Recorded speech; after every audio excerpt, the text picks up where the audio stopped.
Hello guys, இன்றைக்கி என்ன பார்க்க போகிறோம்னா புதுசாக ஒரு அப்டேட் வந்துக்குது. அதை தான் பார்க்க போகிறோம். வாங்க வீடியோக்குள்ளே போகலாம். இப்போ பார்த்தீங்கன்னா உங்களுக்கு 1,00,000 காயின் ஃப்ரீயாக கிடைக்க போகுது. அது எப்படி எடுக்குதுன்னு பார்க்கலாம் வாங்க. அதுக்கு முன்னாடி லைக் அண்ட் சப்ஸ்கிரைப் பண்ணுறேங்க. மறக்காமல் நோட்டிஃபிகேஷன் ஆனில் வச்சுக்கோங்க. அப்போ தான் நான் போடுற வீடியோலாம் தொடர்ந்து உங்களுக்கு வரும். இப்போ வீடியோக்குள்ளே போகலாம் வாங்க. இப்போ பார்த்தீங்கன்னா நம்ம பீக்கிக்கு தான் வந்துக்கிறோம்.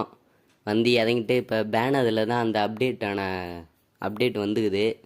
இப்போ பார்க்கலாம் வாங்க. ஃபஸ்ட்டு இறங்கிக்கலாம். இனிமேல் நிறைய பேர் இறங்கிக்கிறாங்க. கன்று கிடச்சிது, எடுப்போம். இப்போ பார்த்தீங்கன்னா இந்த அப்டேட் பாருங்கள். இதுதான் இந்த அப்டேட்டு. இந்த பண்டில் போட்டுன்னு வந்தவொடனே இட்லிஸ்ட்டு போட்டு அடித்தா 1,00,000 காயின் கிடைக்கும். இன்னும் நாங்கள் ட்ரை பண்ணி பார்க்கல. ட்ரை பண்ணிட்டு அடுத்த வீடியோவில் சந்திக்கலாம். மறக்காமல் லைக் அண்ட் சப்ஸ்கிரைப், அப்புறம் நோட்டிஃபிகேஷனும் ஆளில் வச்சுக்கோங்க. அப்போ தான் நம்ம போடுற வீடியோலாம் தொடர்ந்து வரும். அடுத்த வீடியோவில் சந்திப்போம். பாய்.